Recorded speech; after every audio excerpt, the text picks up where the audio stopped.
एक ऐसा पत्ता जिसे खाकर आपका क्रोध समाप्त हो सकता है। विश्वास आता है इस बात पर? नहीं आता? इस कहानी को ध्यान से समझिए। एक बार एक वनुक नाम का लड़का एक उरु नाम के महात्मा के पास आता है और उनसे कहता है, महात्मा जी, मैं क्रोध की वजह से बहुत परेशान हूँ। मेरे कई बनते हुए काम भी क्रोध की वजह से बिगड़ जाते हैं। मैंने सुना है कि आपके पास कोई दवाई है जिसे खाने से क्रोध समाप्त हो जाता है। कृपा कर वह दवाई मुझे भी दे दीजिए, मैं बड़ी आशा से आपके पास आया हूँ। वे महात्मा मुस्कुराते हैं और कहते हैं, वह दवाई मेरे पास तो नहीं है, पर वह तुम्हें सामने दिख रहे उस पर्वत की चोटी पर अवश्य मिल सकती है। जहां उन महात्मा की कुटिया थी, उस कुटिया के ही सामने एक बहुत बड़ा पर्वत था और उसके ऊपर एक वृक्ष था और उस वृक्ष का नाम था मीठी नीम। वे महात्मा कहते हैं, यदि तुम अपने क्रोध से छुटकारा चाहते हो तो तुम्हें हर दिन उस पर्वत पर चढ़कर एक पत्ता उस मीठी नीम का खाना पड़ेगा और 2 ऐसे काम करने पड़ेंगे जो तुम्हारे जीवन में बहुत आवश्यक हैं। अगर तुमने ऐसा 30 दिन तक करा तो तुम्हारा क्रोध समाप्त हो जाएगा। लेकिन ध्यान रहे, नियम ना टूटे। अगर नियम टूटा तो सब कुछ खत्म, फिर से दोबारा से शुरुआत करनी होगी। लड़का समझ जाता है वह अपने क्रोध से परेशान भी बहुत था, इसलिए उसके पास कोई और विकल्प भी नहीं था। वह हर दिन सुबह सुबह उठकर उस पर्वत पर चढ़ता है और उस मीठी नीम का एक पत्ता तोड़कर खा लेता है, उतरता है पर्वत से और जो भी उसके जीवन के आवश्यक 2 कार्य होते हैं उन्हें वह करना शुरू कर देता है। इसी तरह से लगातार 30 दिन तक वह लड़का अपने मन को डांट कर धमका कर उस कार्य में लगाए रखता है और 30 दिन के संकल्प को पूरा कर देता है और फिर उन महात्मा के पास आता है और कहता है, मैंने संकल्प पूरा कर दिया है और मुझे काफी दिनों से क्रोध भी नहीं आया, तो क्या दवा ने अपना असर कर दिया है? वे महात्मा मुस्कुराकर पूछते हैं, तुम्हारे मित्र कैसे हैं? वह लड़का उत्तर देता है कि मित्रों से तो मैं पिछले 30 दिनों से मिला ही नहीं हूं, मेरे पास समय ही नहीं बचता। वे महात्मा आश्चर्य से भरकर कहते हैं, अच्छा, और अब तुम्हें सपने कैसे आते हैं? वह लड़का कहता है कि मुझे तो याद ही नहीं है कि पिछले 30 दिनों में मुझे कोई सपना भी आया था। वे महात्मा कहते हैं, चलो ठीक है, अब ऐसा करो कि मेरी कुटिया के पीछे एक मीठी नीम का पेड़ है, जाओ और उसके कुछ पत्ते तोड़ लाओ।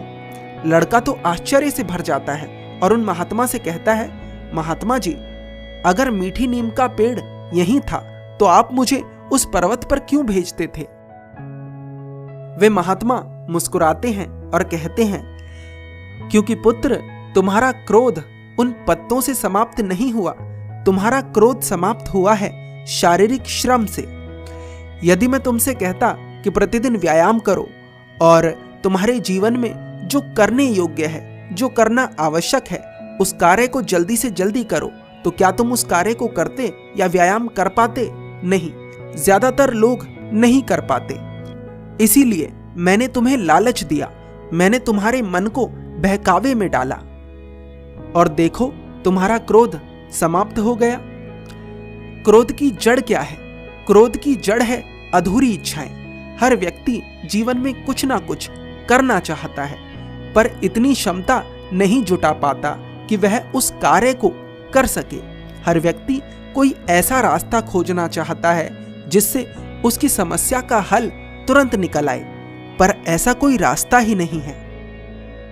इस संकल्प को लेने से पहले तुम्हारे जीवन में बहुत सारे आवश्यक कार्य थे, पर तुम उनमें से किसी भी कार्य को नहीं कर पा रहे थे क्योंकि तुम्हारे मन में स्पष्टता नहीं थी।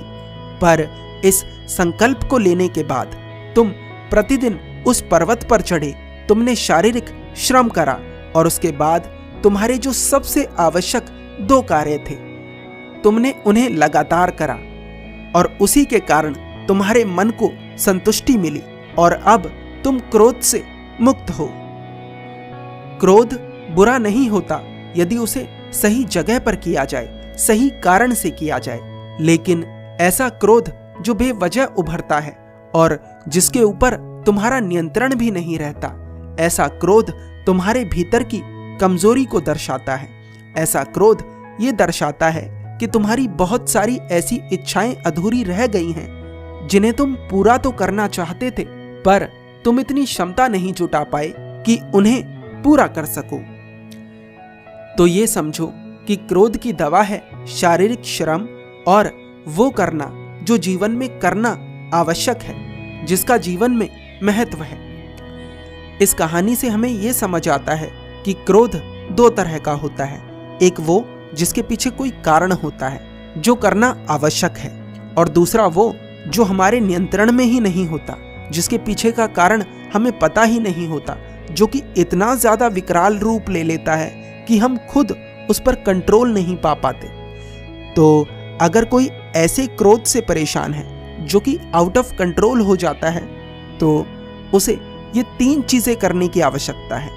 पहली, शारीरिक श्रम, और दूसरी 2 ऐसे कार्य, ये तो 2 ही काम हो गए, और दूसरी 2 ऐसे कार्य जो उसके जीवन में बहुत आवश्यक हैं। बस मन को क्लैरिटी दो और 2 इंपॉर्टेंट काम चुनो और उन्हें पूरी जी जान से करो।